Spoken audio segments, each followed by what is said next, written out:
All right. All right. It is time to join the comic binge once again. We are going to be reviewing, as always, comic books, talking about our love of comic books on today's Mega Chill stream. I'm going to try to, mix things up a little bit on this episode. I'm doing a little bit of experimentation thanks to my good friend Dennis Ramirez, the letterer of the Space Demons comic book that I've been doing online via Webtoons.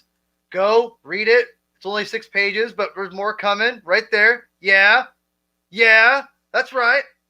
And that's really weird because it brought you guys all back here. That's fun.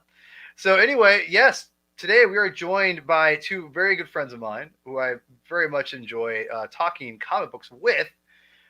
One is with Mr. Adam. Mr. Adam, hello. Hello. Hi. It's good to be back. Yeah, exactly. In fact, I hate having you on the show because you're always so good off the show when you're on in the chat. So I feel, but you're my homie, so I gotta get you on. So, and also Neil, who's never in the chat because he doesn't like to listen to me on my podcast or whatever. Oh, that's not how this works. I have a life. Bam, bam, bam, bam, bam. No, it's all Bam, good. bam, bam, bam, bam, bam, bam, bam. I was so scared I was gonna punch out my camera. I think you almost did. I think you almost did. And as of course Neil. Neil, how you doing, sir? Good. Good. I'm getting a new chair. For those of you who follow me on the Spidey Dude experience, we've had what is called the Neil Squeaky Chair Saga, where every time I do this, actually, it's not that bad right now. It wasn't that bad. Yeah. It squeaks like a menace. every time you listen to like the audio review, you always hear it. You go, eh! Now I'm working on fixing that. It's all good. It's all good. Well, thank you so much for joining us. And today we're going to do some mega chilling as usual. But again, we're going to mix things up a little bit. And we're going to talk about a little bit of a comic book we're all kind of, we've kind of loosely talked about together as homies. And I said, you know what, let's just go review it. So today we're going to be talking about Radiant Black, which I'll bring that up here for you all to see. If you guys are wondering, by image. Here is the first issue. Maybe I didn't get it. All right, yeah, I did. Right here. Oh, there we go. There we go. So, love that coming cover. back. Yeah, so let me fix this so you guys we're all on this together here. All right, so today we're gonna talk about Radiant Black, and then we're gonna also just talk about some just loosely just chilling out, like comic books we're reading about, whatever. But today we're gonna start off with a book we all kind of read together. I said, hey, let's all read this book. We all agreed, and it's written by Charles Higgins. God, Kyle Chuck Higgins. Yeah, Chuck. Greatest enemy stairs. I have no idea where that came from. And the artist, again, I don't remember the artist off the top of my head. Marcelo Costa. Costa, okay. I'm not familiar with him myself. And I know there's some other guest artists on here, but this is the first 6 issues of the Image comic book. And as if you could tell, this is probably a superhero comic book. And it's going to be interesting. So Kyle Higgins is a writer that's obviously written a lot of comic books in his day. And he's written Nightwing. He's written. I'm trying to think what his most prominent stuff is. It sounds like it's Mighty Morphin Power Rangers, honestly, which I know he's a huge fan of, just kind of growing up on it. I'm trying to think here, guys. Am I missing anything that he's kind of like? It's predominantly like a. Did he do Go-Go title? I thought he did Go-Go Power Rangers too.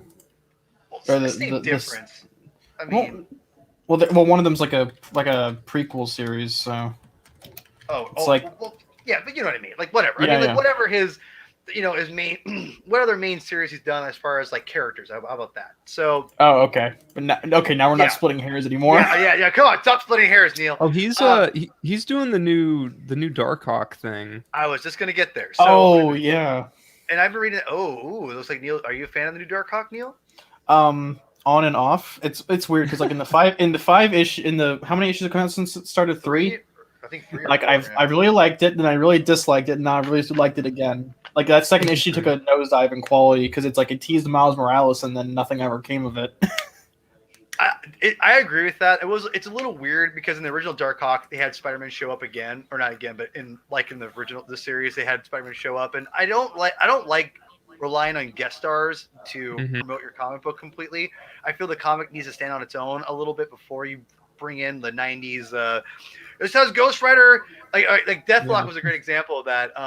Is like, Deathlock had all of a sudden, like in the 8th issue, You had Fantastic Four, Ghost Riders, Wolverine, all in the same issue. It's like, come on. Right.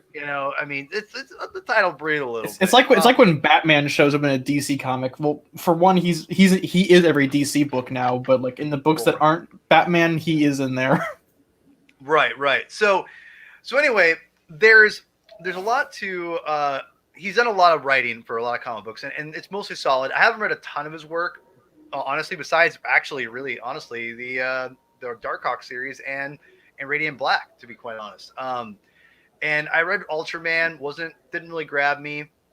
The best part of that book was the art. Francesco Mana knocked it out of the park. Yeah, the art was good. The story, but I'm not really into that kind of stuff. So that's just not my bag. That's more when you explained what it was to me earlier, Neil. What was it again? The Morphin, the Sentai. What was it? Yeah, Super Sentai. The Japanese series that was eventually dubbed and remade into the Mighty Morphin Power Rangers. Yeah, and it's one of those things where I just don't. I knew vaguely of the term, but I didn't really know what the meaning behind it or whatever. So it's whatever. But yeah, I've enjoyed a lot what I've read of Kyle Higgins, and so with this, I'm trying to read more books outside of the big two, obviously because I love the medium, and I'm trying to get out there and just promote as many independent books as I can. So with this, I read. Me and Adam talked about it when it first came out. The single issues, we talked about it a little bit and reviewing it for a long time ago. But we're finally getting to it. I bought the trade. Yeah, this is months in the making, folks. Yeah, this has literally been like we've been trying to get this review done for like months, and I've been like, Paul, read the book, read the damn book. You're not wrong. I mean, he's not wrong. Yeah, it's the first 6 issues, and I wanted to wait for it to get on trade because I love reading comics in physical format. Not because I love graphic design. Right.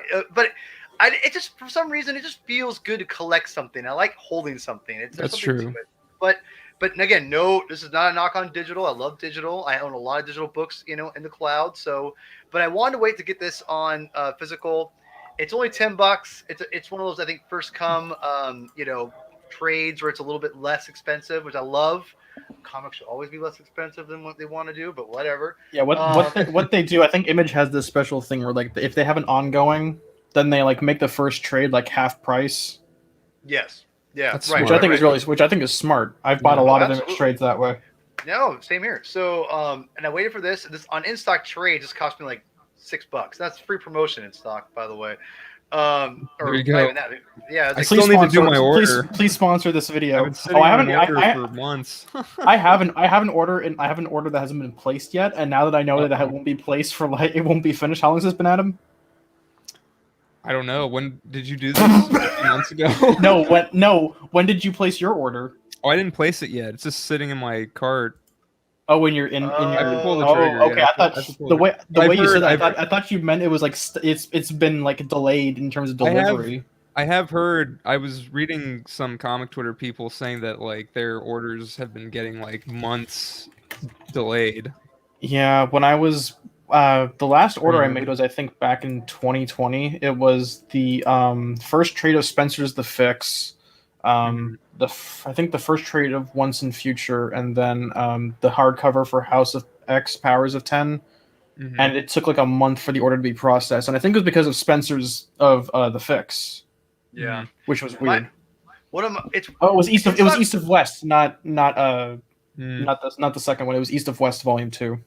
The in stock's been pretty consistent for me though. I would say for the most part. A couple times they've kind of been weird, but I've been happy with in stock. In fact, I've been when there's a bunch of great DC book trades coming out released in early December, and I'm like the Rorschach collection's coming out. I've been saving the last part of that for the trade, so I'm excited to get that. I'm excited to get the the Dark Knight Urban Legends book by Zdarsky. I've heard great things about that. My boy Red Hood's in it, so I gotta get that. So there's a lot in the Nightwing Tom Taylor stuff that people keep praising. I need to check that out. So there's lots of great books from DC coming out that I'm like, I'm just praying to God my wife will let me make an order during Christmas time, which I'm not sure is going to happen. So. As good as In Stock's packaging is, and In Stock Trades unironically has some of the best packaging I've ever seen for a physical order. Agree, they do. I wouldn't right now because considering how bad the supply chain issue is right now.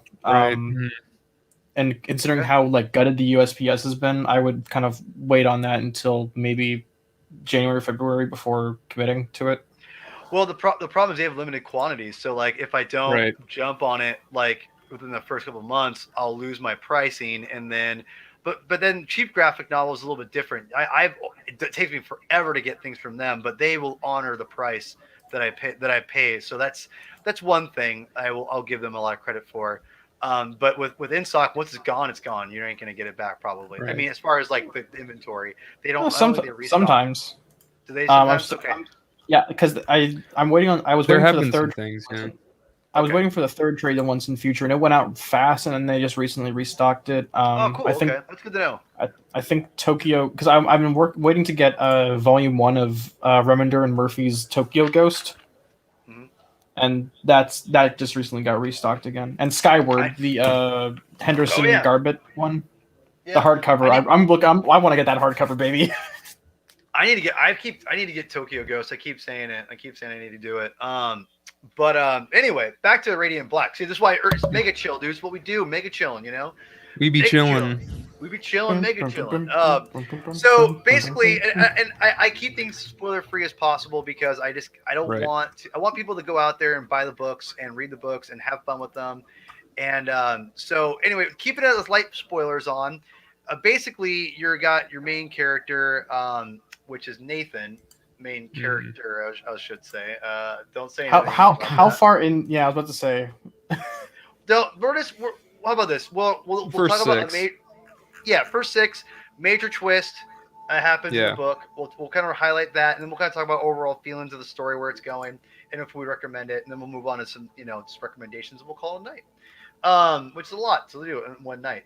So anyway, It can be done. it can be done. So this is going to be this right here is Radiant Black. This is Nathan, and that's his buddy Marshall right behind him. And just basically, it's pretty run of the mill like superhero ish stuff as far as the origin. It's new Invincible. Or Nova. Yeah. I haven't read Nova, 70s yeah. Nova, but I feel like this is like what Dude. happened in 70s Nova, probably. Yes. But I think like what he's doing is he's taking that kind of concept of 70s Nova and he's basically Power Rangersing it up, and he's making it like into a big cosmic thing, which like from what I understand, 70s Nova was still fairly grounded. Yeah, he was fairly street level. Yeah, like his most famous villain was, I think, Diamond Head. Diamond Head, yeah. I know he has a villain named Mega Man. Well, to be fair, I haven't read a ton of the early Nova stuff. I read a little bit. I haven't read any of it. This is just what I'm guessing it was like. It's not too far off. I read the first couple issues and it's Wolfman and freaking Wolfman and oh my god, Buscema, John Buscema. Yeah, John Buscema, and it's fantastic. Legends together, and it's solid stuff. I didn't grab me to keep going in the run, which I will finish it at one point. I love Marv Wolfman. I've read most stuff I've read of his. I've loved by the way, his Spider-Man run is underrated. I love his run on Spider-Man back in the 70s. Fantastic. So anyway, I definitely with you, Adam. There's definitely a Nova vibe here a little bit, I think. And there is, again, the idea of that Power Rangers, Sentai, super cosmic thing is immediately in there. And also what you said too, Neil, very invincible. And not just in, I think, in the character, but in the art. Otley and the artists are very similar. It was Ryan Walker or Marcelo. Oh, I thought you were talking about the other artist for Invincible, because that was Corey Walker. Yeah, Walker was the first one. The first a year or so on it, and then Otley took over after that. Something like that, yeah. And Walker is solid. I like Walker. He did a Super Patriot series with Robert Kirkman back in the day. His later Invincible is really weird though. Like the weird like face, the way he drew facial hair and was really weird, and it got kind of. His style is very more unique than Otley. Otley is a pure cartoonist. I feel, if that makes any sense. Which again, I think Otley's brilliant. Don't get me wrong. I think he's awesome. I think his stuff. I take his stuff over Walker. No offense to Walker. It's just Corey Walker stuff is good, but just Otley stuff is superior. It's great. There's a reason. There's a reason Otley is considered the Invincible artist and not Corey Walker. Yeah. Mm-hmm.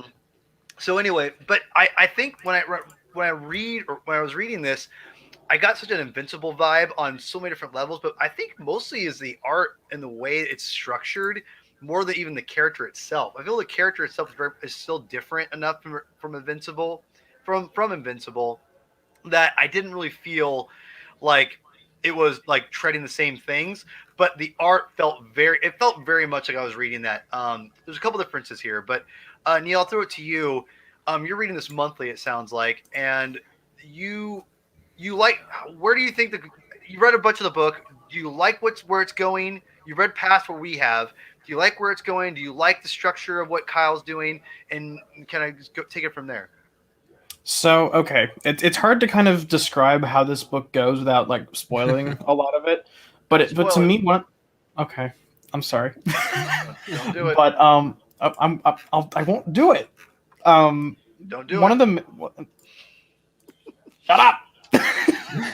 But one of the main problems I have with the book, and this is kind of a weird one, is that it doesn't feel like they really know what they want to focus on.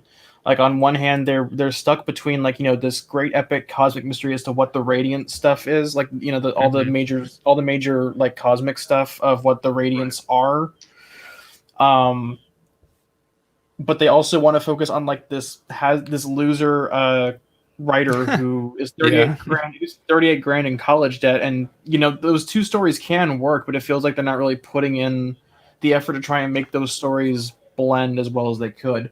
One of the things that made, like, if we're going back to like Wolfman Nova, what made Nova really work was that they did a really good job of tying in Richard's personal life to the superhero stuff. Like it's very much like a recycle of what made Peter Parker work as Spider-Man.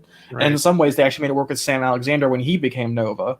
Right. But with this book, to me, it feels like every time Higgins gets really close to examining like the overlap between Nathan becoming Radiant Black and his personal life, and resolving all of his credit card debt, moving with his parents, and trying to write his novel, it just kind of feels like he's kind of afraid to do it, and he kind of just backs out of it. Mm-hmm. I honestly think the book gets a lot more interesting in issue 4. Issue 6. Mm. Am I allowed to talk? We'll get there. Okay, I was about to say how much am I allowed to talk about issue 6, but like issue 6 is where the book issue 6 goes into the life of Radiant Red, and that's when I think the book takes off, because Higgins is allowed to more personally explore the connection between Radiant Red's life as a costumed anti-villain. I mean, anti-hero. Anti-hero. I say anti-hero is legit. Yeah. Okay. As far as I can tell, I haven't read past 6, so I don't know. Yeah, Radiant Red's kind of overlap between being an anti-hero and Radiant Red's personal struggles. And I think that's when the book is a lot more interesting, because it allows him to kind of show that overlap. So far, whenever I look at, I honestly think Nathan is the most boring character in his own book. Yes. See, sorry, Higgins. No. Adam, kind of piggybacking off of that, reading this book and the characters, and what was your take on everything? Do you like what Higgins was giving, and with the art and storytelling? Kind of what Neil was doing. What was your take on the series? It's a good question. I like it. I like it more. So I read the first 2 issues about as they came out, and I was like, okay, this is pretty good. This isn't quite what I was expecting with this protagonist, but I'll keep going, because we're eventually gonna do this show, and now we're doing this show. But I was still thinking, what attracted me to this character. Well, first of all, I saw that Michael Cho cover and I was like, this character looks awesome. This character looks really cool. And then I started looking into it. Yeah. I started looking into it, and there's all this hype around it. And the hype is getting me hype. I'm like, okay, cool. This is like going to be, this looks kind of, and see, this is why I don't like getting hyped for stuff, because then sometimes, it doesn't meet your expectations. But I will say that I think, as I've read the first 6 issues, it's met my expectations a little bit more. And I think that's because now um we're kind of getting out of the growing pains of the first couple issues, and by the end of issue 6, well, issue 5 and then into issue 6, um things are kind of ramping up a bit more, and I'm interested in seeing where all that's going to go. I think the art is solid. The writing is good.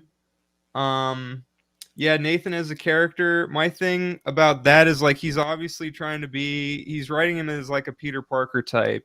He's supposed to be relatable, and I almost think he's relatable in a way that's almost too real, in a way that Peter Parker is not. Like Peter Parker, I've been thinking about this. Peter Parker as a character is sort of relatable, but not really. Like Peter's Spider-Man responsibilities kind of, he lets other people down. Like he misses a date, his bills are late because of you know whatever. Like he doesn't make enough money selling pictures or whatever. This So that's kind of like, okay, he lets other people down, he kind of lets himself down, but he picks himself up and he moves on. Usually, it's an ebb and flow kind of thing. This But then again, it's so early. This Nathan character just seems like he's letting himself down all the time, kind of like what Neil was talking about. It's almost, I don't know, it almost is a little too much. And it's funny Yeah, because, okay, yeah, go ahead, Neil. yeah, I kind of wanted to bounce off of that. In a weird way, Nathan feels like a weird there's kind of the meme when people talk about Dan Slott's Spider-Man that like he makes Peter Parker too much of a loser. Right. And in some ways, I think that argument is correct. But like this feels like taking that kind of caricature that people accuse Slott of making Peter and like dial it up to 11 in terms of like his loserness. Right. It's kind of like, and it is, the thing is, it's somewhat relatable. It's relatable, but it's almost relatable in too real of a way that it's like, oh, I don't know if I want to read this, like, I don't I want to don't read know. me. Yeah, I don't want to read about me. I want to read about someone that isn't me, but like, not saying that I'm a loser or anything, but I'm just, sometimes things hit a little too hard. Like in the first couple issues especially, I was like, okay, like, and I'm thinking, I like the best friend a bit more. Actually, I like this guy. He's funny and he's kind of an asshole, and I like that a little bit more than this guy who's kind of like, he's a little too, it's laid on a bit too thick, and he's kind of like almost too much of a sad sack slightly. But it's funny because like I read all the letters pages for these issues and people really gravitated toward that. And I'm like, that's cool. I'm fine with that. But for me, I was kind of thinking it might be a little too much for me. Like I think this guy, and I guess the idea is like, he'll eventually pull himself up by his bootstraps. Like there's a cute moment in issue 3 where he like helps a family, with their car get to this, game, and that's a kind of sweet, wholesome moment. Because and he does that whole like friendly neighborhood thing where he's helping the people around town, and that's nice. And it's like, okay, maybe he'll grow into this hero character a bit more and straighten his life out. But it's just like, I don't know. There's a weird thing that like Peter Parker doesn't have. This is like the anti Peter Parker. This is like kind of what people think Peter Parker is. Like Neil was saying, like, yo, Slot made him too much of a loser or whatever, you know. But Go ahead, sorry. but but yeah, but the thing is, I do think the whole 6 issue trade is solid, and I think with each issue it got slightly better, and then you basically get to issue 3 and 4, and it just, for me, it went up dramatically. Yeah. And overall, I want to see more. So I want to really piggyback off that because there's lots of great like launching conversation points I could talk for hours on. And I think the biggest one would be, uh, um, I think Peter Parker and I think the ideas that people meaning some writers, not just Dan Slott. I think a lot of Yeah, writers, sure. including Sam Raimi himself. I knew. Okay, so okay. I'll let you finish because I know Okay, that all it's right, gonna all come to right. that. So And again, it's not a comic book; it's a movie. And Neil, do me a favor. Just can you mute yourself when you do the mouse? I can hear it a lot. Sorry. But basically, what I think is Sam. I think a lot of people's problems with Peter Parker is they do write him as a loser. They write him as someone who's always gonna like this. So bad luck's gonna happen. The bad luck Parker. They take that and they make it to 11. It's just not. It's just to me not something that I think that I want to see. Peter represents the everyman in a sense where we all have bad luck at times. That's what right. he always represented to me as a lover of the character. Again, Spider-Man is my favorite fictional character of all time. Yeah. And it frustrates me when writers try to act like, oh, Peter, he always got bad luck. He's just getting hit in the head all the time. He's getting like his balls kicked in it all the time. It's like, no, it's not. Like, I mean, that's what they do. And they try to act like Peter just is like a big bumbling idiot, and it's like, I'm like, no, Peter, like he has bad luck, and like, I mean, and that happens to people sometimes, but that's not his character, in my opinion. Especially when he's on a team book. Whenever he's on a team book, they always make him like the Right. bumbling quipster. Yeah, again, quipsters, whatever, but like I guess I definitely agree with that. Like, like he's the inexperienced one. I always hate that because that's what I love about Spider-Man. He's done his own thing, and I He's love been around the block. Spider-Man too. Yeah, I also love Avengers Spider-Man. I have no problem with new Avengers.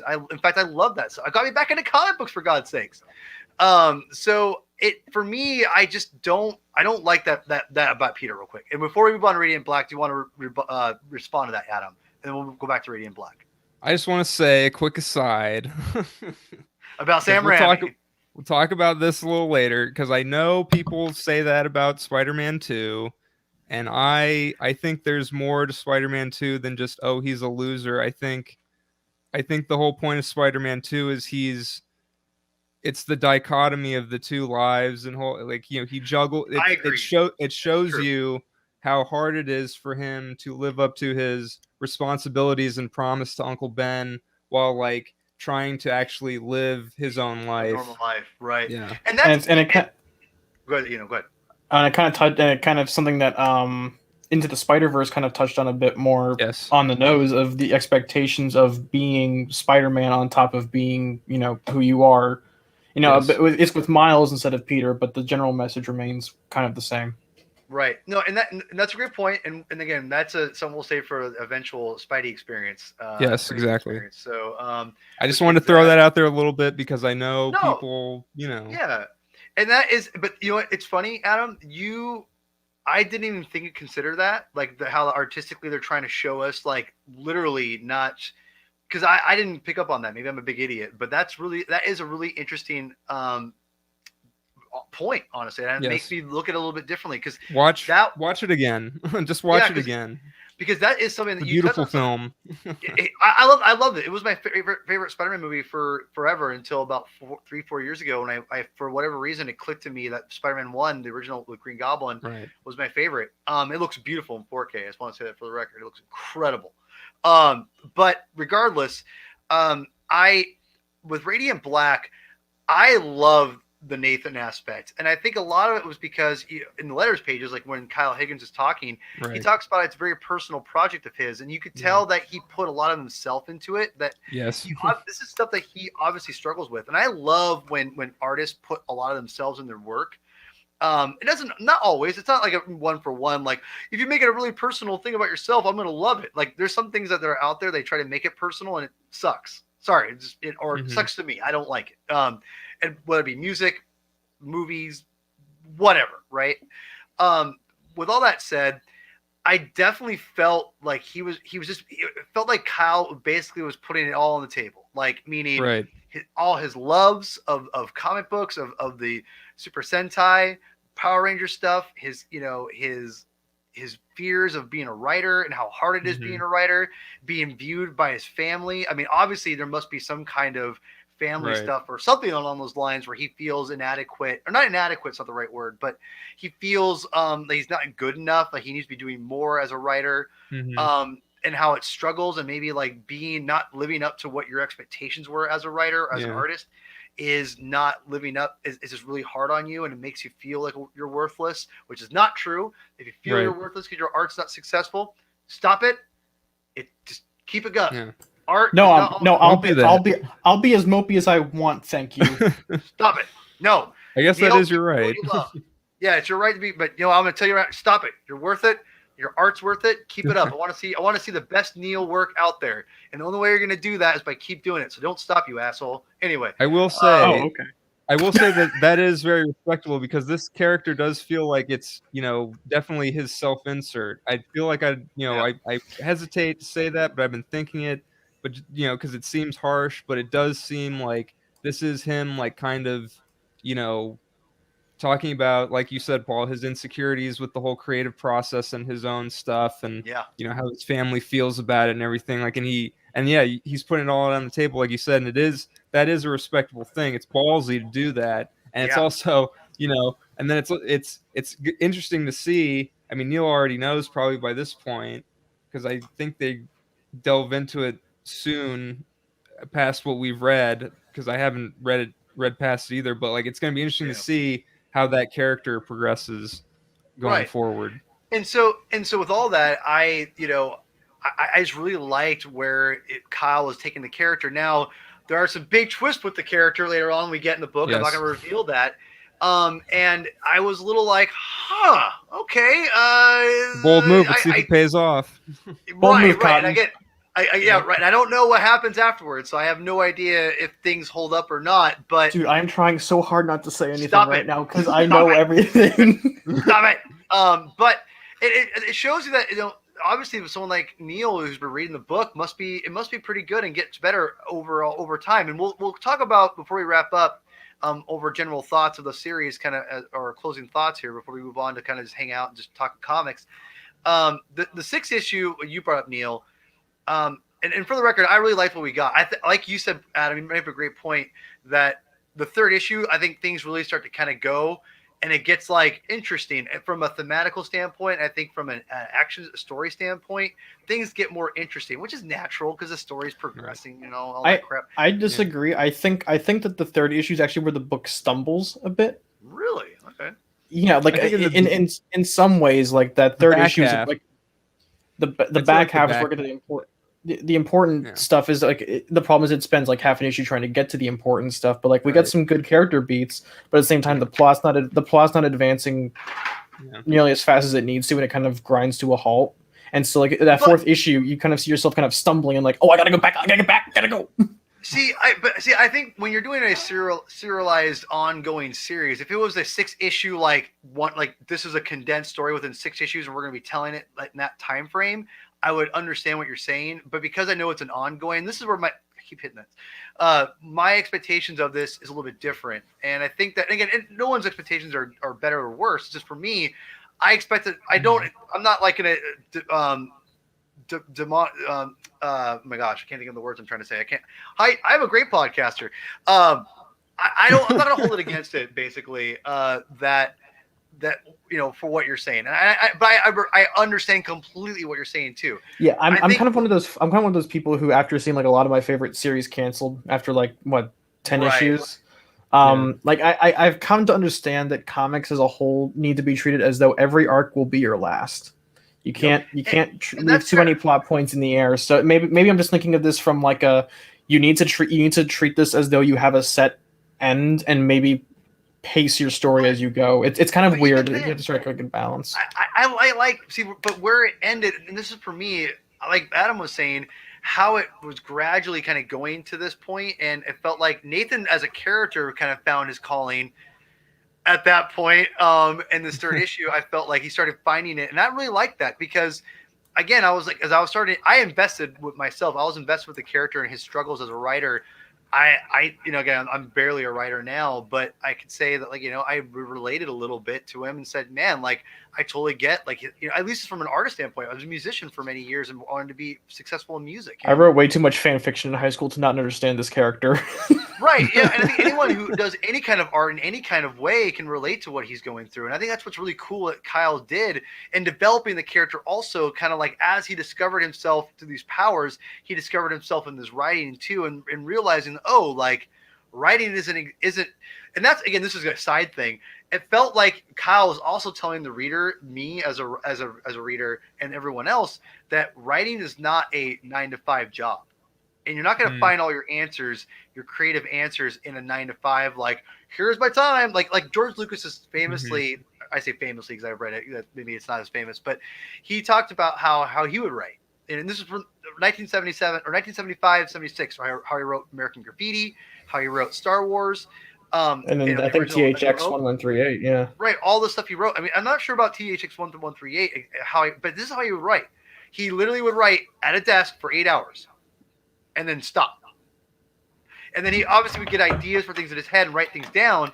But like as a script, he would write for 8 hours and then be done. And that's what he just did that for as a job.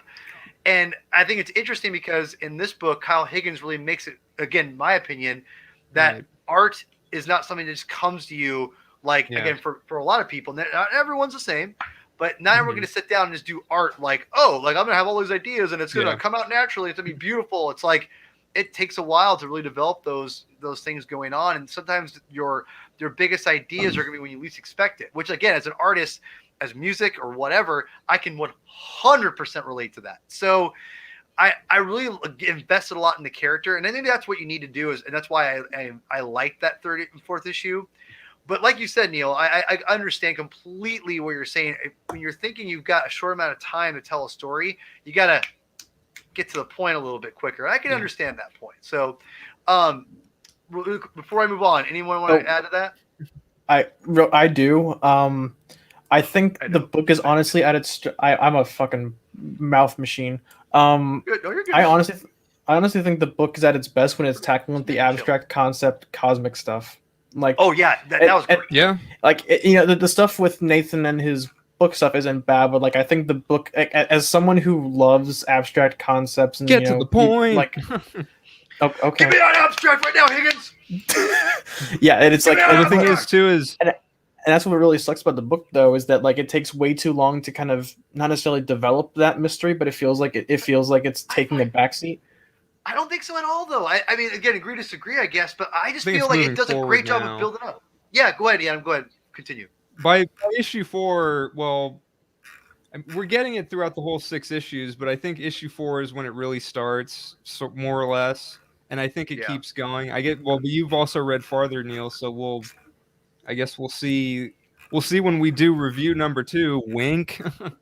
Yes. So this isn't really a spoiler, but like considering how fast paced the last 3 issues of this trade get, you kind of expect that kind of pacing to continue into the remainder of this particular leg of the mystery. But the problem is that after seeing this, and it's really cool for these like 4 issues 4, 5, and kind of 6. But then I kind of wish they would just kind of stop yanking my chain. Like let's go.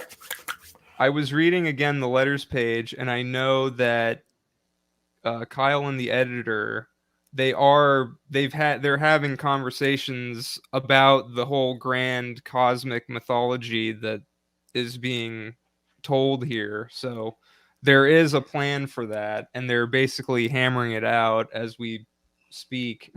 I guess getting all the kinks out. And I think before we get to issue 6, which I think is kind of leads into a little bit of what we're talking about. I know there's some spin-off books from this series that are going on, and this is going to be a collected universe. And from what I can tell after 6 issues, I'm interested to see, but I'm not sure how much a connected universe is going to interest me. But I do think the world building is the little they've done in the first 6 issues is good enough for me to be interested to see where they go with it. But I think ultimately the human aspects is what I connect to the most. Even though I love world building and lore, I mean I freaking live for it, man. But at the same time, in order for I think a successful comic or any kind of story, you need to have those humanistic elements and themes. Again, I'm a big theme guy. Prevalent within your lore to get you connected, to make you love what's going on. And I'm interested to see where they go with it. I don't know where exactly it's going with as a connected universe. And maybe, and Neil, can you confirm that? Does it better explain or not explain, but give credence to an idea of like a shared universe is a good idea in this comic book series?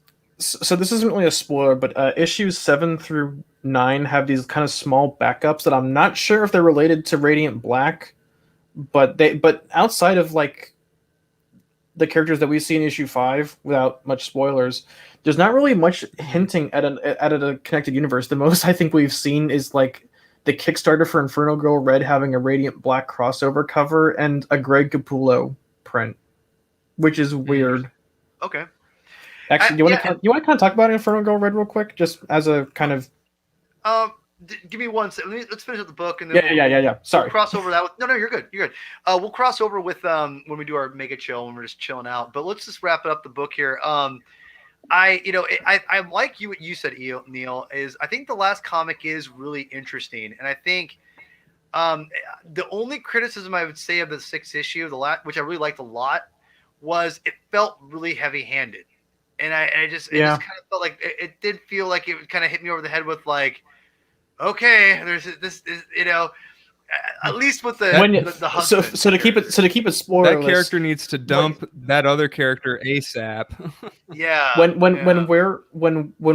we say we're not going to do spoilers, here's our spoiler-free review. When you see the plot one we're talking about, you'll know it. It won't even be subtle. You'll see it coming a mile away. Right. And but like I would say, like you said, like how he builds up Radiant Red, which I didn't realize that was her name. I'm kind of assuming just because. No, right. I like that. No, I like that name. It's great. Is. No, that is the name. Is it? They're all. Oh, yeah, cool. That's the name. Radiant Yellow. Cool. Gotcha. Cool. Yeah. I like the character I think so. and how they build the character up in that one issue. Like you think it's just like makes you think one thing, and then it kind of turns it around, and then you realize, oh, okay, that's not what I expected. So I'm with you. I like that character. It was cool to get an explanation. The character that person's with and that whole storyline is dump them. Dump them, but like also it just seems a little bit I don't know. It just seemed a little. Right. It took me out of it a little bit. See, so let me kind of elaborate on it. Radiant Red is interesting within her setting, but the setting is not really the best for her. Radiant Red is arguably the most interesting out of all of the kind of radiance that we get. Yes. But absolutely. The setting that Radiant Red is within on their own is a little too on the nose and lacks enough of the subtlety to make them a compelling character internally. But once Radiant Red enters Radiant Black's hemisphere, as it were, or Event Horizon, since we're doing the black holes analogy, once Radiant Red enters Radiant Black's Event Horizon, that's when Radiant Red becomes a really interesting character. No, I'm definitely with you on that. And I think this is where I think the book definitely takes a notch up, is that 5th and 6th issue, and that's where I think I'm invested now. Like I want to see where this goes, and where it could go, and it's really interesting. So as a whole, I would recommend the series. I think it's a good, solid, like good comic book series. I think the art's really solid. Again, the main artist, I know the last last issue definitely wasn't by him. But I liked what we got. It was weird. It was weird, like having like Marcelo Costa and then all of a sudden Darko La Fuente just out of nowhere. That was a really weird artistic shift. His style's changed a lot over the years, and I like it. Actually. I read like I was recently going back and rereading his work on Bendis's Ultimate Spider-Man, and like his art has changed significantly. Like not necessarily for the worse, but like his line work is a lot thicker than it used to be. I liked it. So I think that there's it's worthwhile if you want to read if you want a good superhero comic book. It's a great ground floor. I would say that it's I guess it's solid. I don't know about a world sharing universe that's with them, but at the same time I just want to get good stories, and I hope that it's not just trying to build off IP That's Yeah, like what what, we're worried about. I was reading Keanu Reeves's Berserker, and I'm like, this is just a Netflix movie deal. There's nothing unique about this other than just I want to make a Netflix movie. You know, I love, and just like everyone else, Keanu Reeves is a treasure, and I love the guy, and but it's not just with him; it's so many other Like people. It's like Emilia Clarke's thing, the yeah, mom and that thing. yeah, and that's interesting. But again, it feels like it's pitching IP without pitching. You know, it's like, and that's what it's whatever. But I mean, this is a little bit This different, You a want to know a little weird bit. positive I have for this book? It's graphic design. I think this book unironically has some of the best graphic design in terms of like lettering and The logos coloring, and I think the yeah, coloring's phenomenal. Like, to yeah, be like honest. especially when you get to like the abstract sci-fi stuff. I think that's why I'm so drawn to it because it looks so pulpy and out there. Right. And I think it's because Yeah. it's not a book you usually see from Image, and or at least the Right. abstract sci-fi stuff. It's not what you usually Yeah. see out of an Image book, and just we've had a general drought of like abstract sci-fi books for a while, and I think that's why I'm so drawn to that side of it as opposed to Yeah. like Totally. the on the ground stuff. And it's not that the on the ground stuff is bad. It's just I've been thirsting for a Right. big high concept book for a while now, so I'm really wanting more of that. Yeah. Well, and Neil, you touched on something that I think is really valid, and I think that Image needs to work more on. And obviously they are because they're doing Radiant Black. But I think having a non-super artsy fartsy like series that's like full blown, like kind of a little bit more of an adult superhero science fiction comic. Again, I love artsy fartsy as much as the next person, but We are like artsy fartsy at heart. I am at times, and also love like this stupid stuff that I mean, I love Spirit of Vengeance, like the Ghost Rider Nicolas Cage movie, and no one likes that movie. So it's just whatever, and I don't love it. I don't love it like unironically and ironically. I love both of it at the same time, if it makes any sense. But the point is, you touch on something that I think is interesting, is that this is a book that's kind of aimed at people like us who love superheroes and want more of, like, again, more interesting abstract comic books without having to be super artsy about it and being like, this is going to be about like actually how everyone wants to kill each other, and it's like, I don't want to be a superhero anymore, whatever. I mean, like, it feels very much like on the nose. It's a more adult version of like, Japanese super whatever, like Power Rangers comic. Super Sentai, goddammit, Paul. Whatever the hell it is, I don't know. I'm an old man now. I turned 40 in a couple weeks, so it's like it's crazy. Jesus Christ! You're like twice my age. Holy shit! Shut up. My nephews are your age, dude. I told you. I know. But my point is this: is that I feel like the Image doesn't have a lot of books out there for people who like love superheroes, but like don't just want, again, that abstract artsy stuff. I mean, yeah, we know we have Astro City, which is amazing, by the way. But like, there's not that much out there for them for a ground floor book. And this, if you love superheroes, if you love the Marvel Universe, DC Universe, pick this up, man. This is a good book, and I think you're gonna like it. Again, It's $6 on certain sites. Yeah, dude. Again, Neil, you nailed it, bro. Like, this is a like really fun science fiction, non super artsy. It's a little more abstract in the way it's brought to us, but again, it's still like boots on the ground, fun superhero stuff. So I definitely recommend it. If you love superhero movies, give us a shot. You love Invincible, the cartoon series, Yeah. which if you already, if you don't want to read the comic book series, which I don't know why, if you freaking watching the animation series, read the comic books, because for God's sakes, it's freaking same thing. It's moves. But anyway, I recommend it, guys. Do you recommend Radiant Black? Yeah. There are certain parts where I want to say temper your expectations, but yeah, I'd recommend it. Mm-hmm. Right on. Why is Venkman's I would recommend it, definitely. Venkman's asking what I'm staring at so intensely. I'm not staring at anything. I'm staring at Paul. I don't know. I'm just staring at the screen. I love you. I appreciate that. I love you too, buddy. That was gross. Anyway, continue. Yeah, I recommend it. I think it was because I finished reading it yesterday and today I finished reading it, and I enjoyed it a lot. So yeah, I think if you want something a little different, but it's kind of familiar, a familiar concept and slightly different packaging with some twists and turns and stuff like that, and kind of a cool looking hero, and weird cosmic mystery. The costume is great. The costume is and again, really quick. I wanted to wear the cape more. Drew me in. I don't know the cape. Yeah. I don't know the cape. I want to wait. The cape's been in like the last the cape 3 issues. Hold on. Which issue is it? Issue 3 is the first time it shows up.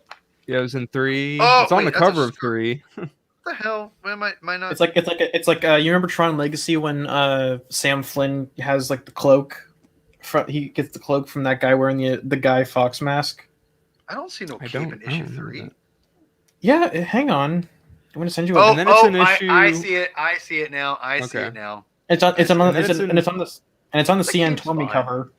The cape's fine. The cape's fine. I wish we had more capes with like glowing lining in the middle. That'd be cool. I want more of that.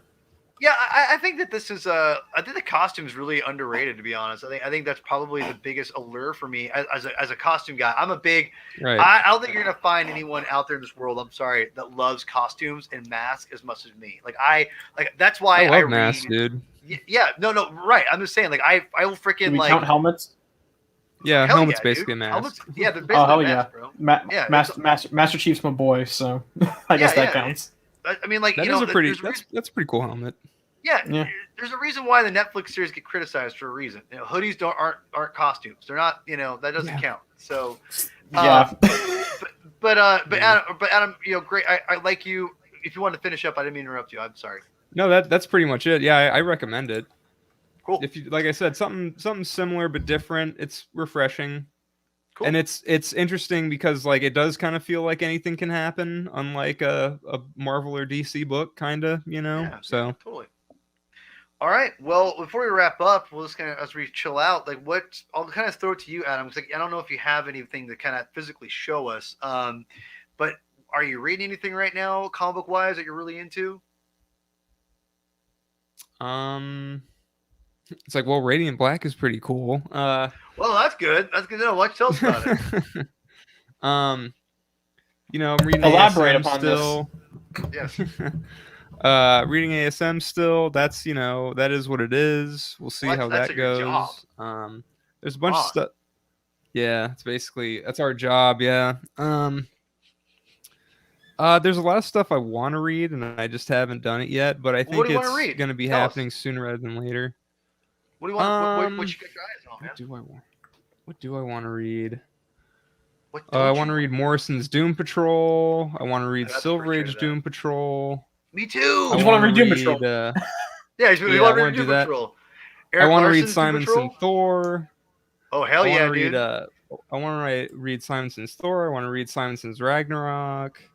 Oh, dude, my man, you want to get that cosmic Thor out there, my man. Dude, I'm trying to expand stuff because Dude, Simonson's Thor. I had the omnibus of that. It is the greatest Thor run of all time. It's so good. It holds up. I was reading, dude, the issue where he fights the dragon, and it's just a splash page every page. Mm-hmm. Is incredible. I maintain the original Beta Ray Bill story. I think it was Thor 375. Yeah, fantastic. Unironically, one of my favorite Thor stories ever made. Oh, dude, how's it? It's legit. That's because Beta Ray Bill's my boy. So I love Beta Ray Bill. Oh yeah, and I want to read that mini too, actually.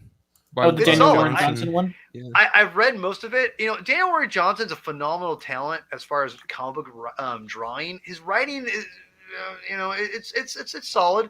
It hasn't I love where he is trying to take the characters. His execution of dialogue and I think story structure as not as the page layouts, because the layouts are what makes you want to read it. I think the flow of the story of the overall, it's just it's a little bit janky.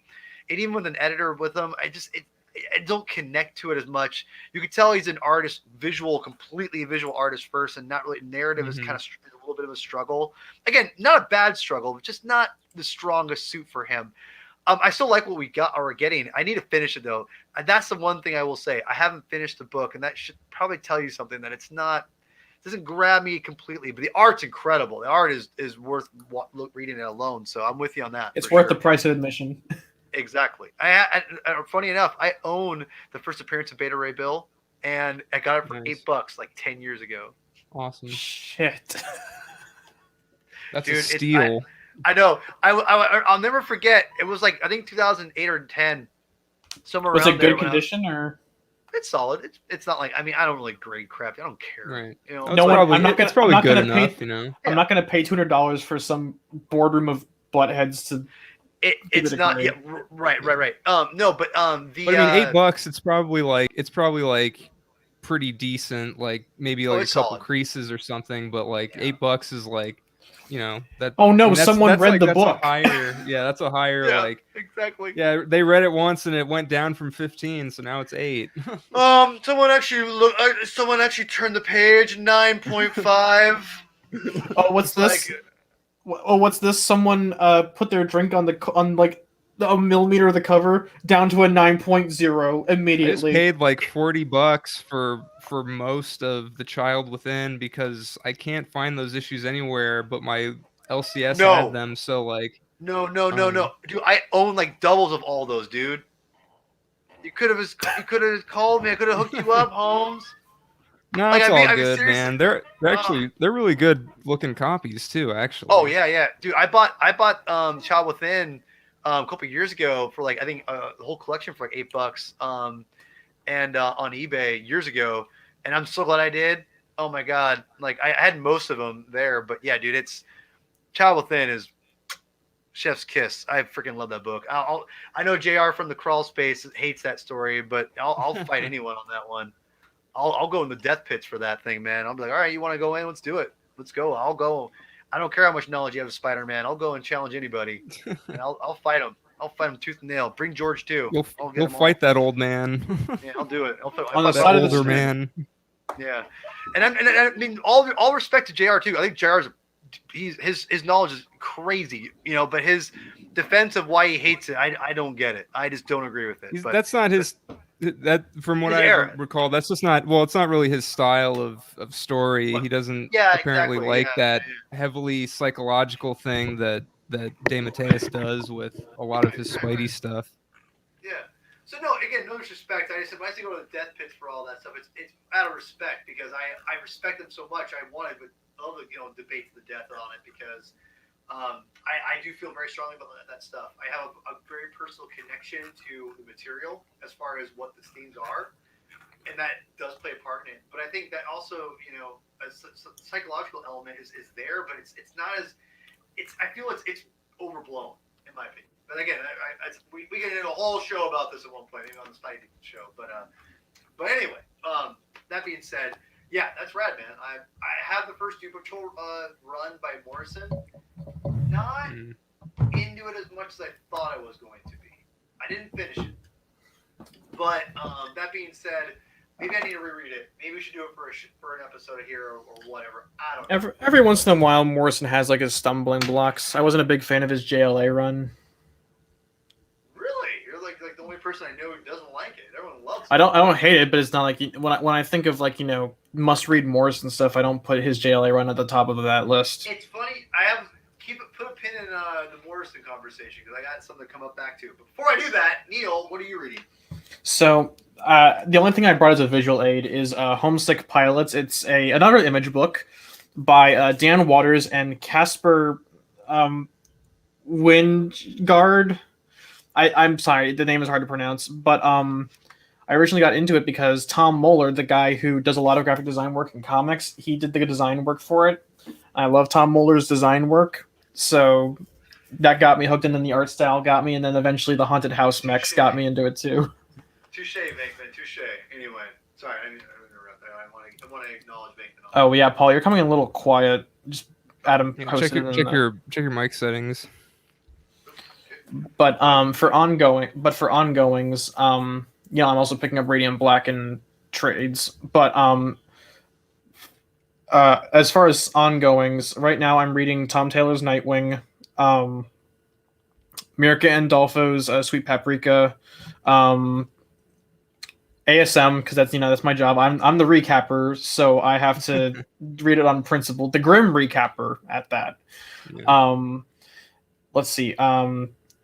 I was reading Hulk, but now I'm dropping it because Case is taking over. I don't have any faith in Kate to write anything except God of Gamma or something. I don't know. X-Men, Moon Knight. Moon Knight's a god tier run right now. And I'm looking forward to the Rainbow Rowell She-Hulk and the next Silk run. Yeah, so I've got a lot more. Oh, and I think I said X-Men, the Dugan Laraz run. Maybe. Laraz is great. I love Laraz. His Yeah. Kana run's great. Yeah, man. I need to check out Homesick Pilots. I've heard good things about that. Haunted House Mechs, man. If you're a big '80s rock guy, and I know you are, I love all kinds of rock and roll. yeah, it's really cerebral, even in a way that it's more like a horror book, if that makes sense. It's kind of like Radiant Black cerebralness if you mix it with like a horror book, and I love it. Right. I'm actually not a big horror guy, but recently, after reading Immortal Hulk, I've gotten way more into horror books. That is a great segue for people for horror. Or mostly psychological horror. If you haven't, again, I'm not trying to be like, if you haven't read this or watched this yet, Neil, but Gatekeeper. Yeah. But if you're really into that, assuming you don't know about it yet, again, not that you don't, but David Lynch, Twin Peaks. Yeah. I would definitely get involved in that. That if you look, because there's a lot of elements of world building in the Twin Peaks series that I feel that Al Ewing, and I love Al Ewing, he borrows a lot, I think, in my opinion, of psychological, not manifestations, but that idea of the psychological problems that Hulk has, and that where things can come from, all kind of are influenced a lot from Twin Peaks, to be quite honest, and again, in a good way. And a lot of that psychological horror elements, I think he brings in from Twin Peaks a little bit. So I highly recommend watching that series. It gets bonkers, very, very bonkers. And I think that if you like Immortal Hulk and you want to get a little bit more artsy fartsy, definitely go Twin Peaks route. But anyway, I think that's a good kind of like a segue for people who like horror, because it's a great horror book in my opinion. Obviously, I think it's one of Marvel's best runs of all time. I thought it was a beautiful, beautiful comic. In terms of like Hulk runs, I place it just below David and Mantlow's runs. I would say it's up there. I think Mantlo, David, and Al Ewing are all together. I think Mantlo maybe a little bit less because Mantlo did more traditional, like, cheesy. Raw Hulk smash, rah! But sprinkled between all those comic books were great, like, psychological building stories and like really, really interesting thematic stories too, that I thought him and Sal just nailed. And Bill Mantlow's criminally underrated 100%. I will praise Bill Mantlow's Spider-Man stuff is underrated. It's crazy how good he was. It's ridiculous. People, talk about all these great writers of Marvel, and Mantlow's barely mentioned. I'm like, you guys are insane. But anyway, yeah, Mantlo. I would say David, Mantlo, Ewing. I would say Ewing and David are equal footing.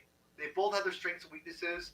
But I think they both pushed the character in ways that they never been pushed before. Well, the only reason I put Ewing below David is because after the shadow based stuff, it kind of doesn't really know what it wants to do immediately afterwards, so it kind of grinds its wheels trying to figure out what it wants to be.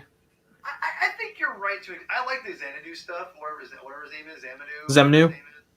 I really like that Roxxon Corporation thing. Well, yeah, but like I'm talking like after issue 25, you're like, holy shit, what's gonna happen next? And it kind of just spends like 2 issues then kind of doing like stuff talking about like disaster. Like it's good stuff, but it's like after like the really abstract like world breaker stuff, then you get. Well, I mean, right, but I think also because he wasn't expecting to go that long. He thought it was going to end, and like he probably thought he was going to get 12 issues, and that like he always gets 12 issues, and then he ends the book. No, I think you're right. It does meander here or there. It's like any ongoing series. I think you probably hold that stuff really. You hold the writers to that stuff a little more maybe than I would, Neil. In general, that's what it sounds like. But I think there's some great moments. Like the leader issue was awesome. So I mean. Oh no! Like the stuff with Hulk and the Thing was, God, it was like that was great. I think the whole series is phenomenal. I think if you haven't read Immortal Hulk, but like in that second half, more like that was one of the standouts for me, along with the Zemnu stuff. Zemnu stuff I thought was really interesting. He really was telling some real interesting stories. I remember this one image. Like there was an entire Twitter account called Zemnu, which was just like they made fun of like the Zemnu stuff in there. He's like, remember me? And like he photoshopped Zemnu into just random things in history. Like he was there at the JFK assassinations, and then like they put Zemnu instead of the biker at Tiananmen Square. God. Adam, if you haven't done yourself, do yourself a favor and you haven't done it yet, go read that Immortal Hulk series. It's so good, bro. See if I can find this. Let me see if I can find it because I don't know if the Twitter account got deleted. Yeah, I'm telling you, man, you'll love it. As much as I know you, I think I'm pretty confident you're gonna love it. I just, if you love comics, you're gonna love the series. If you like the Hulk a little bit, you're gonna love it. Because I think that's the thing. If you like the Hulk at all, you're gonna love it. If you don't like the Hulk, you're not gonna like it. I think I like comics. Wow. Comics are hard. They are. So they are, yeah. Yeah. So basically, for me, to wrap up here, I've been doing trying to buy a lot more books, and that are just again mainstream books. And I meant to take a picture of this and upload it. Maybe I still can to the stream here, but it doesn't matter. What I did was that there's a comic. Again, Vault Comics, the publishing company, they put out some great books, man. I love the stuff they put out, and I haven't finished the Blue Marvel series, or was it Blue Flame? Oh, by Cantwell, yeah. Yeah, haven't finished this yet, but I plan on doing it sometime soon. But I have all the issues now. I just completed its run. I'm really excited about reading it, so I definitely will do a review of that at some point. But the comic in question, oh my god, as I'm doing this, don't show the CGC or whatever the hell they're called. Yeah, you should make it a 4.7. Right. And no one's going to spend $500 on it when they make a Netflix series on it. Call it Spec. Sorry, I'm just. Can I ask like a weird question? This is gonna sound like a weird one, but I promise there was a book. It's funny. Hold on, Neil, really quick. Speaking of like the speculator market, it's funny that you say that, Paul, because there was a book that someone posted on Twitter that's like, yeah, you can't like that. Like this went down. Like I guess I can't remember what character it was, but I guess like it went up because of like stuff. You know, like was it Mark Millar's his series? No, it wasn't that. It was, I think it was a Marvel thing or a DC thing, but I don't remember what it was. But Trouble. It's like, yeah, like, God. But yeah, something. Well, I mean, that's just, it's funny that you say that because something actually, I guess something went down recently after like big speculation hype. So yeah, listen, irony, and just that's the name of the game. I rip on in jest a little bit. There's a little seriousness to what or a little truth to what I'm saying. I think the speculator market is always going to be helping comic books more than hurting comic books. It's just right now, everyone's like, all I see on YouTube or the comic channels are like, this speculation, the spec on this, the spec on that. It's like, just write good comic books. Like, just write good comics, read good comic books, man. Yeah. That's all it is. So, anyway, and as this gets turned, the book I'm about to talk about will be turned into a Netflix series. Who knows? Probably at one point. This is by Simon Spurrier, who I think is just. I love a lot of stuff he does. I think he's great. He picked some random books to write, though, as far as like Marvel. He wrote the Black Knight, King in Black series. When I was reading that, I'm like, I like Simon Spurrier, but I'm like, I did not like what is going on in here. Not my thing. He did Way of X recently. I know you don't like Krakoa, so that probably like hit you like a truck. It was Legion based, which is good because I love his X-Men Legacy. Right. So this is The Rush by Simon Spurrier on Vault Comic Books, and it's about the gold rush, and it's got an element of fantasy, and the art by I'm so bad, Nathan Gooden. This is great. This is a great comic, guys. If you guys want to read a really interesting first comic book, it's $3.99. Go buy it digitally. Go buy a physical issue. This is great. I definitely recommend it. Again, no spoilers. It's think about Gold Rush, a story. Basically, a mom is trying to look for her son. That's all it is. And really cool, interesting things that Simon's doing in this book. The layouts are great.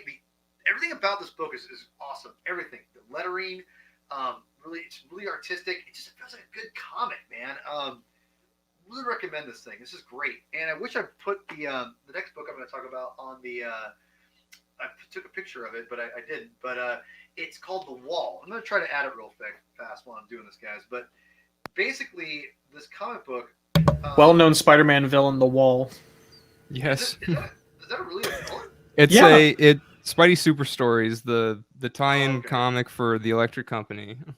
It's basically there's a villain where Spider-Man goes to a Mets game, and that's the most unrealistic part of this is Spider-Man going to a Mets game and expecting a win. He loves the Mets. That's I'm not saying he doesn't love the Mets, but expecting them to win. Yeah, that's the right. Here's a weird question. What's on your wish list for like independent stuff that you want to see? Like what kind of genre comics would you want to see? Oh, that's a great question. That's a question. That's a whole episode, honestly. In fact, we'll do it for a second, but let's go back and do an episode of that maybe next week. I would have you guys back for that. Because like I've always wanted to see like how someone would take like a Metal Gear book and like or like Tom Clancy novel and like try and make it into a comic book. Adaptations are interesting. I don't know. I think it's interesting though. The problem is that the Tom Clancy stuff, there's so much exposition and words that it'd be hard to get that on a page and make it interesting. You know? Have you played The Division? No. There's I'm not a video game guy. You know that. That's true. But like the video game, the Division has like a AI called Isaac, and like it'll do a bunch of like easy exposition, like in this very succinct exposition. Does a really good job of kind of delivering it. And I think it would translate very well. It's like a backpack. It's like on your backpack. It's like a weird like little shoulder buddy, and it kind of tells. It's like a Pokédex. It's like a Navi from Zelda. Yeah, or that. Wow. Yeah. For me, I want just really interesting stories. I want science fiction, fantasy, more of that stuff. I'd like to see more, and not again less artsy. I want less artsy, more like just cool, like fun storytelling, and not like homages to like Voltron or something, or not, or like again, like just give me like again. I think Radiant Black's a great example. I think yeah. I just want good stories. I mean, give me an artsy fartsy story. It's good. Okay, cool. Like, I want good stuff. Just give me good stuff. Yeah. But yeah, I think for me, I think what I would like to see is more just more science fiction and more fantasy or science fiction fantasy that's not just super trying to like make a Netflix series. Like I want to like a legit like I want an inspired like story that's fun to read. And it's in that realm. I read my buddy Jim Owsley's Butcher Queen comic book series recently. That was a ton of fun for Red 5 comic books. And Jim, who was on the show, who's got his horror book called The Atonement Bell that's coming out soon. His work, he became a buddy, acquaintance, but legitimately fun, cool science fiction book. I'm like, why aren't more stuff like this? Usually it's really heavy-handed, like, are super complicated. Like, just give me a book that's fun and tell an interesting story. Don't give me lore building just for the sake of lore building. Give me a reason to want to like the lore. Sprinkle that stuff in. That's what my buddy Jim did, and I thought he did a great job. And if I didn't think that, I wouldn't say it. Honestly, I really wouldn't. And I thought he did a great job. So Butcher Queen, Red 5 Comics, read it. Adam, really quick before I move on and end it, do you have any what Neil said? We can talk about this later too. It's a good question. We need to make this like its own like little episode. Yeah. I think what I want to see, it's hard. I do kind of want more stuff like Radiant Black a little bit with just like a character. But the thing is, it's got it for me. I'm very picky, so like I said at the beginning of this whole review, more or less, is that I saw that Michael Cho cover, and I'm like, this character looks awesome. This looks really cool. Something about just the look grabbed me. And then it was like the hype around it, like, they're doing this whole marketing campaign kind of thing. Like I did the newsletter because why not? I looked at the Twitter and it's like, okay, everyone's really excited for this, and this is getting a lot of. No, it's not a Substack. It's just a newsletter. Oh, okay. It's an email list. You just can't wait for Substack to go under. Okay. But yeah, but the thing is, like, I don't know. I got kind of caught up in the hype, and I think ultimately it was worth it because, I read the first trade, and it's an enjoyable series with a lot of room to grow and do whatever Kyle Higgins wants to do with it, because this seems like it's sort of a passion project of sorts, of stuff that he loves and stuff like that. So I don't know. I guess I want to see like more kind of stuff like that. That's like, okay, this is something that like it's like, this is why I kind of wanted to. This is why I'm intrigued by Simonson's Thor and then his Ragnarok, because his Ragnarok is his own Thor story, and Thor is really interesting looking, and it's just like a Norse mythological thing, and he's doing his own thing, and he's doing it basically whenever he wants, and I find that kind of thing interesting. So I think that kind of stuff is what I want to see more of. Cool. Yeah, and we have to have a whole episode about this and break down, examples of what books we want to see more of that akin to. I think that'd be really cool, and we'll be doing that, Neil. So get your ideas going. You gotta have 5 of them. That's the homework for next episode. Oh boy, that's a lot. You gotta have 5. That's a lot. Like maybe 3. Yeah, I'll say 3. Let's go with 3. Fine, 3, I guess. 3. All right. So I was able to upload this comic book, guys, and it's called The Wall. And really quickly here. Oh, that's good. It does okay. It's for an image book. It does really good.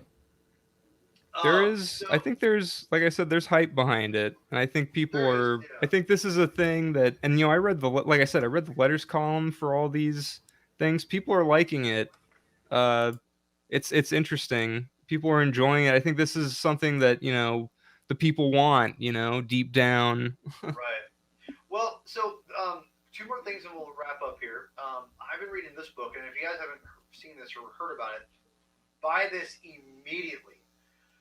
The artwork alone is incredible, and I just happened to see this randomly, and I gotta tell you this really quickly, and I forgot who the person was who is the guy who came up with the concept. He works in Hollywood, and it's produced. It was being produced at one point by Vin Diesel's sister, who apparently is a producer as well. I know nothing about Vin Diesel, like nothing.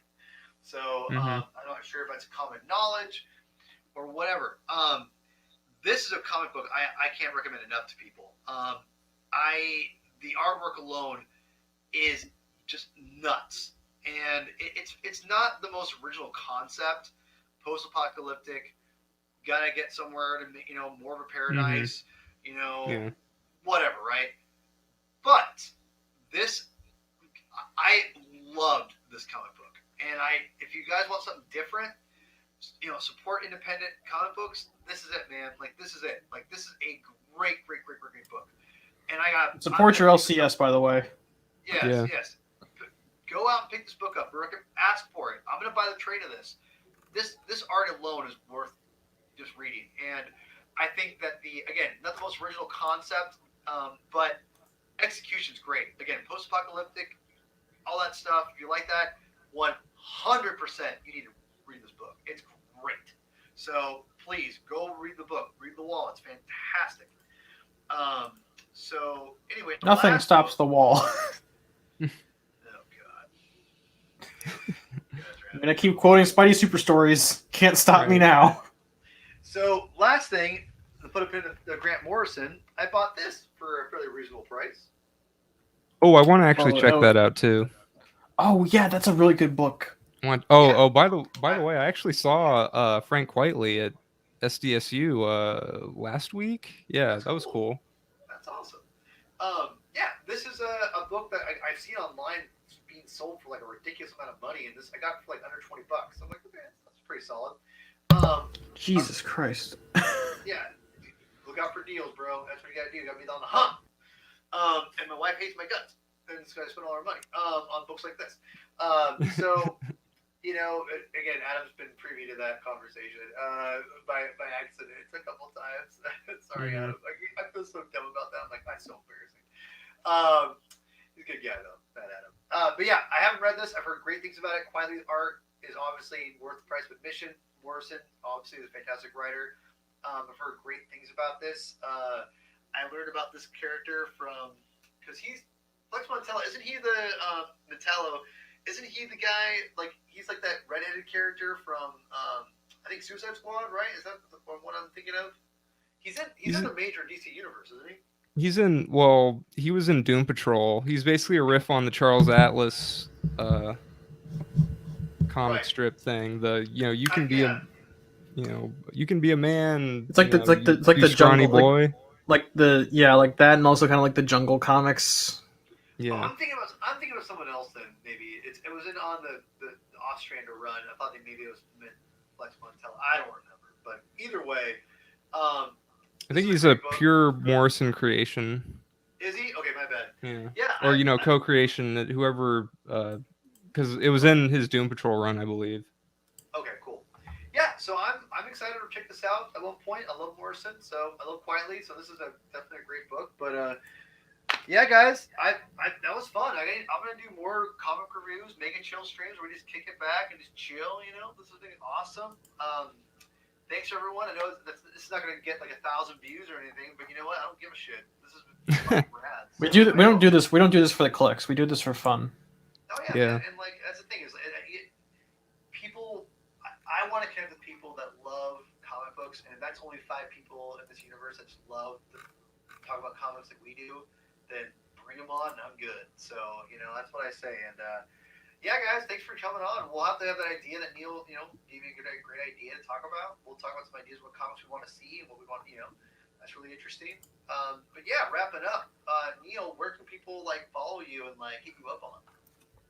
So you can find me on Twitter at Quilsniv, Quilsniv, as in Victor. I also have a YouTube channel, Quilsniv, and a Twitch channel, Quilsniv, where sometimes I play Vidya. I'm actually planning on streaming Halo Infinite when it comes out on December 8th, or the full game and not just the multiplayer beta, because that's already out. But I'm also working on reviving my show, The Bogan Rider Variety Hour, by Venkman. I don't know. I did the little lovers wave, but I give a kiss. Yeah, those are the main ways to reach me. Also, I am a moderator on the Crawl Space Discord, and I also host. I am also the co-host. I don't know. I do enough to say I'm a co-host of Spidey Dude Experience. Oh, you're co-host. We're all supposed to be co-hosts. I remember I remember those early conversations. We will confront Zach on this revelation. I don't think Zach's gonna fight too much on that. Zach is a good guy. Zach's a good dude. Zach, you're probably not ever gonna watch this, but I like Zach a lot. I have a lot of respect for him. Yeah, but that's where you can find me. I have no internet presence aside from making memes. You do love memes. You're very much your age. Yeah. But I mean that in the best way. I'm a Zoomer. Yeah. Definitely. But Neil, thank you so much for coming on, man. I really appreciate you, and I want people to know that I have grown to love Neil so much since getting to work with him. And I can tell you right now, someone who only knew Neil as a podcaster on the Crawl Space, I get frustrated with you all the time on those podcasts. I want to be like, Neil, But you know what? No, be real. I'm being 100% real here. I didn't know what to expect with Neil when we first started working together, and I got to know him. He very much reminds me of my nephews, whom I love dearly. And, yeah, I did a little anime sprint out of the office when I went to go grab my trade, and Paul was like, "What the hell is he doing?" I respect so much my nephews. No, but besides that, I really respect Neil. He's got a good heart. He loves comic books, and I love that about him. And he's very, the thing I love about you, Neil, is that you love what you love, and you go all in. You don't just be like, I kind of like it, whatever. Like you give people your opinion. Like I respect that. That takes. You're not me. No. Damn, that was a self-report if we ever saw. No. That's not meant to be a slight on you at all, Adam. I mean, it's. No, I know. It's great. There's a lot of passion in your speech, and I respect that, and I think it's awesome. I don't want you ever to lose that. So that's why I'm really appreciative of getting to know you better over the years. And you're awesome. So I'm really thankful that I got to know you. Also, Venkman, I'm glad that everybody loves me. I'm a very lovable person. And yes, I am planning on streaming again. Don't worry, my Twitch channel isn't going to remain dead for long. I'm working on it. I know. Working on it. All right. And I need a new graphics card. Just do it. Stop complaining. Just do it. Okay, just do it. No, okay, fine. I'll do it. All right, go focus on Adam now. Okay, I'm Right, muting Adam, myself. Let's see. Enchilada Legs on Twitter. Guy on Spidey Dude Experience when we do that once or twice a month. Yeah, and that's it, pretty much. I want you to do more, whatever that is. I want more Adam in my life, and people get to know Adam, and so again, Adam's one of those people I randomly just kind of met on the crawl space, or excuse me, through Spidey Experience, excuse me, and yeah, like I love you too, man. You're awesome. I just want you to know I really appreciate everyone on the crawl. Spidey Experience. I love those guys, but yeah, it's been great getting to know you, man. And I want you to go out there more because I love your opinions, I love your takes. So, again, the Spider-Man 2 thing was a great example. You blew me away with that. I'm like, dude, thank you. It makes me no bullshit, full on like love. Like you helped me understand that should be better. And I'm not. That's no bullshit. Maybe I'm just that dumb. I don't know, but no, that's great. I've watched the movie a lot of times anyway, especially in the past few years. I hope so. It's a good movie. Yeah. It's a great movie. And it's like, Paul, I'll be on this thing whenever you want me on. So. Yeah. And like I said, I joke that like I don't want you on because I love having you watch the show, But no, I'll have you on a lot, man. I love having you on here. It's great. So again, thank you for coming on. I know you're busy. Ton of fun. It's a blast. Thank you. And we got to talk about music more. I always forget we have that music connection. So. Yeah, dude. I'm down for that whenever. We'll do like I remember you mentioned that offhandedly on a stream with someone else once. You said the music binge or something. It's like, let's do it. I just think the binge is like a franchise. It's a binge, man. Yeah, you could do it, dude. I'm maybe music binge one day, but it's me. I want to focus on one thing, and that's right now it's comic books, and that's sure. I don't want to be like that guy who's like, it's a comic book channel where I talk about everything. I don't want to turn one of those. I don't like that stuff. But that would be unfocused as hell. I'd be terrified of that. I hear you. But no, so please, again, I should probably say this stuff at the beginning, but I don't because I'm an idiot. But like, subscribe if you're getting this far. Congratulations. You did it. This is pretty much just me talking to you guys, just recorded. Like, it's not really like that's okay. I mean, it's pretty good for just for somewhat on the fly. I mean, we've talked about doing this for a long time, but like, we do pretty well if I do say so myself. Without a script, we actually do a pretty good job bouncing off of each other. So. Well, yeah, it comes with knowing each other, but yeah, it's great. I love this stuff. Like I said, I know everyone loves it, but whatever. But yeah, I get it. Everyone is like, who's followed this or subscribe to the channel. Thank you. People who have said nice things about Space Demons. Thank you. Please go listen. Watch all the YouTube videos. Go to Webtoons. Type in Space Demons. Like it. Say great things about it. Get it out there in whatever algorithm Webtoons does. I don't know what's half the time. I just make stuff up and have fun with it. So that's what life's about. So please like this video, subscribe, holler at us on Twitter. Follow me on Twitter, Hermer22 with 2 N's, aka P Thug. I'm on a bunch of different podcasts. It's a lot of fun. Anyway, everyone, thank you so much for coming and joining us. And as always, read more comic books.